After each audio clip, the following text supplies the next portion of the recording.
Evening, welcome to our part 3 for different names for God, and we're going to be doing 3 names again for today, and we're starting with the name Jehovah. Now you may have heard of it, and Jehovah means God. However, it is actually the Latinization of the Hebrew word Yahweh, spelled YHWH, that's Greek lettering, and the pronunciation for that actually is Jehovah. As also a translation of the Hebrew word hava, meaning to be, to exist, or to be known. The Masoretes, who from about the 6th to the 10th century, worked to reproduce the original text of the Hebrew Bible, like Yahweh. So we know the Greek letters are YWHW, but in Latin, Y doesn't exist. So they had to replace the Y with the J. They had to switch the vowel signs of the Hebrew words Adonai or Elohim. But in Latin Christians, they replaced the Y with the J because in Latin language, Y doesn't exist. So with this form, this became the Latin forming of Jehovah, or spelled Jehowah. Now you see it where it's capitalized, the JHWH looks similar to the YHWH because that is a Latin translation from the Hebrew word Yahweh. Now a lot of sources say it's a mispronunciation, it's artificial. I say, hey, different countries have different languages have different rules, just like we do in English. It all means the same thing, God.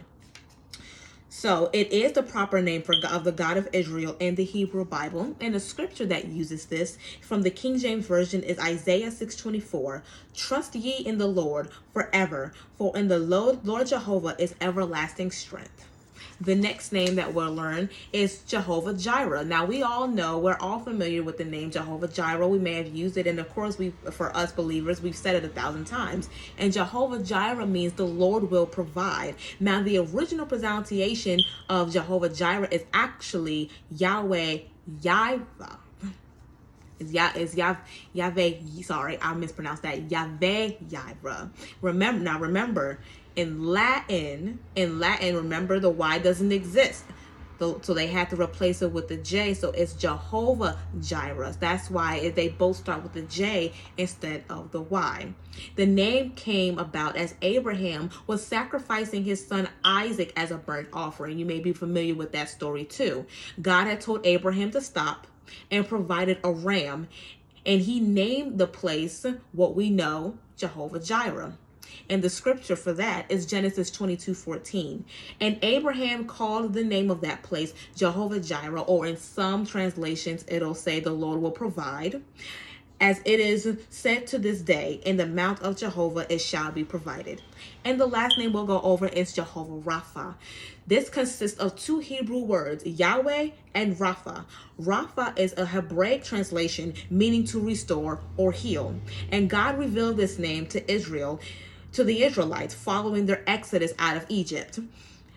They were thirsty, and they came across a river to which the waters were unfit to drink. So God instructed Moses to throw a piece of wood into the water, and thus making the water drinkable. And following that miracle, he said this is in Exodus 15:26.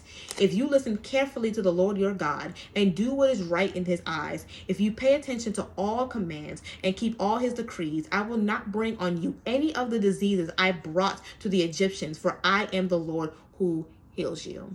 And that concludes our episode of Different Names for God. I'll be back tomorrow, and I pray you have a great rest of the night.